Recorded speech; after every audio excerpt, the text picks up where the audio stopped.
मैं स्वतंत्र नहीं हूं, भगवान के द्वारा मैं सबऑर्डिनेटेड हूं, उसके नीचे दबा हुआ हूं, इसलिए तुम मेरे भक्ति के पास जाओ। क्या? हाँ, आप मेरी रक्षा नहीं करेगा? बोले मैं कैसे करूं? ये सुदर्शन मेरी बात नहीं मानेगा। मेरा भक्त का अपराध यदि कोई करे तो उसी के पास जाना पड़ता है। अम्बरीश का अपराध किया ना, आप उसी के पास जाओ। अम्बरीश के पास आए। अहो अनंत दासाना महत्वम दृष्टमाद्य में कृतागसोऽपि यद्राजन् मंगलानि समीहसे। क्या बोले जानते हो? अहो अनंत दासाना, तुम तो जगदीश्वर भगवान के अनंत सेवक हो। अहो अनंत दासाना महत्वम दृष्टमाद्य में, मैंने आज भक्तों का प्रभाव जान लिया है कि दुष्करः कोनो साधुना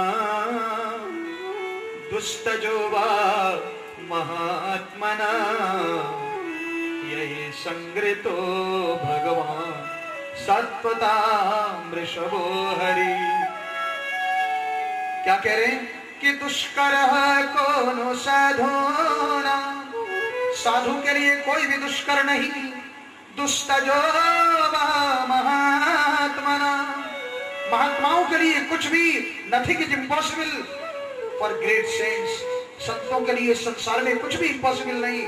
वो दिन को रात, रात को दिन, नदी की धारा को पूरब से पश्चिम, उत्तर से दक्षिण मोड़ने में समर्थ है। इसलिए मैं तेरे को पहचान गया। अम्बरीश, मुझे माफ कर दे भाई, मुझे माफ कर दे, मुझे रक्षा कर। अम्बरीश, बाबा ये तुम क्या करता है? बाबा खड़े हो जाओ। सुदर्शन भाई, मेरे जैसे आदमी के लिए एक महात्मा को हाथ जोड़ना पड़ता है? तुम मेरे गले के टुकड़े टुकड़े कर दो। मैंने अपराध किया है, मुझे मारो, पर बाबा को छोड़ दो। यदि मैंने जीवन में कोई पुण्य किया, गौ रक्षा, संत कृपा, ब्राह्मण रक्षा की हो, इस बाबा को छोड़ के चले जाओ। देखो, जिसको मारने के लिए राक्षसी लाया वही अम्बरीश जान बचा रहा है। यही तो भक्तों का स्वभाव है। भक्त है, कल हमारे बाबा जी भक्तों का लक्षण बता रहे थे। असली भक्त वही है। उन्होंने 3 अलग अलग दृष्टांत दिया, अभी चौथा मैं देता है। बोलो जय श्री कृष्ण। संतों का लक्षण वास्तव में, संत वही है जिसमें सहन शक्ति हो, जो वास्तव में सुहृद, एक शब्द में डिफाइन करना हो, सुहृद, केवल वन वर्ड। संत कैसा? जो सुहृद हो। सुहृद कौन? जो अपने दुश्मन को भी भगवान से प्रार्थना करे, मेरे दुश्मन का भी भला हो। जो अंधेरे में ज्योत जगाना जानता हो। है शिवाजी के गुरु आप सुने होंगे, समर्थ गुरु रामदास है। 5 घरों में केवल भिक्षा मांगते थे। तो किसी घर में गए, मां भिक्षाम दही, वो भिक्षा मांगने गए। तो जिस घर में भिक्षा मांग रहे थे ना, उस घर की जो मालकिन वो गाय के गोबर से पोंछा लगाती है, फर्श का क्या बोलते, लेपन लेपती थी। और सवेरे सवेरे पति से झगड़ा हुआ, पति ने उसको थप्पड़ मारा, तो बहुत गुस्से में थी, एकदम गर्म था माइंड। तो गुस्से में ऐसे ऐसे करके पोछा लगाती है, ऐसे कर करके। और उसी समय रामदास जी बोले, माई भिक्षाम देई। तो माई बोले, क्या बात है, सवेरे सवेरे मुंह उठा के चला आया तू, क्या बात है? बोले, माई भिक्षाम देई। भिक्षा देगा? क्या भिक्षा लेगा?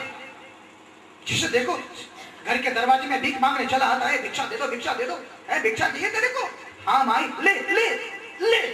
और वही पोछा, वो जो गोबर का पोछा था, वही गोबर का पोछा बाबा के सिर पे मारा, ले, और बाबा के इधर आके लगा, ऐसे करके लिया। अच्छा माई राम राम, तेरा कल्याण हो माई, ऐसा बोल के झोले में डाल लिया। और बाबा रोज शाम को गंगा जी की आरती करते थे। शाम को गंगा जी के किनारे गए और झोला में से वही पोंछा निकाला, वो गोबर का है। का सना हुआ फटा कपड़ा, गंदा कपड़ा, उसको गंगा जी में रगड़ रगड़ के धोया और धोने के बाद उसको निचोड़ा और हवा में ऐसे ऐसे करके सुखाया और उसको घी में डुबोया और आरती का दीपक जलाया और बोले, हे गंगा मां, जिस प्रकार इस दिए से तेरा किनारा उजाला हो गया, उस बहन के जीवन के अंधकार को भी मिटा के उजाला भर देना मां, यही तेरे से प्रार्थना करता हूं। संत वही है जो अंधेरे में उजाला भरने का काम करे है? और उसी दीपक से मां गंगा की जय गंगे माता मैया, जय गंगे माता,